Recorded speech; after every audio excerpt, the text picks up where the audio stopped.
The Vice President called me personally yesterday and called me within a couple hours of President Biden's announcement. And that meant a lot to me, to reach out to me personally and ask for my support. I pledged my support to her. The rest of that conversation, I said would stay between us. We have a trust in where we're able to exchange ideas and give advice. Oftentimes it's her been giving me advice. Sometimes it's me giving her advice. But it meant the world to me to have a direct call.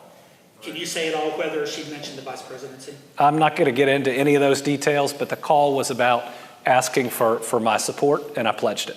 Okay, great.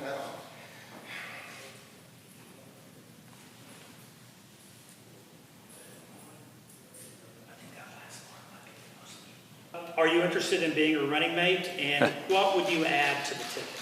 Well, I am more than happy serving as governor of the Commonwealth of Kentucky. I love this job. I love our people. My plan is to serve out my full term. The only way that wouldn't happen is if I had an opportunity to help Kentuckians in a different way that would bring additional value.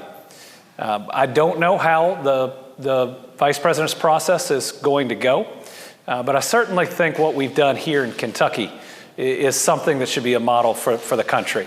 And then we have to talk about our why. What drives a candidate to make the decisions they do? For me, it's my faith. And I talk about it because that's part of who I am. I've gotten to know the Vice President over the last 3.5 years.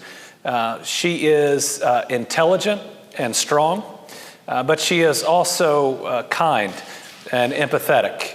She's gotten to know my kids and always asks about them by name, which is an easy way to get to my heart. That we love our neighbor as ourselves, and the parable of the Good Samaritan that says everyone is our neighbor. But the leadership we saw during former President Trump's 4 years were all about pitting an us versus a them inside our own country. We ought to be talking about being Americans first and being Democrats and Republicans second.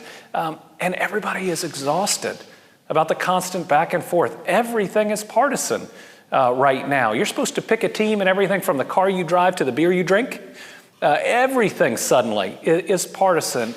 And whether it's in Kentucky or across the country, people are ready to move on from it, to get past it, to lower the temperature, and to have an administration where you don't always agree with them on everything, but you trust they're not going to embarrass you.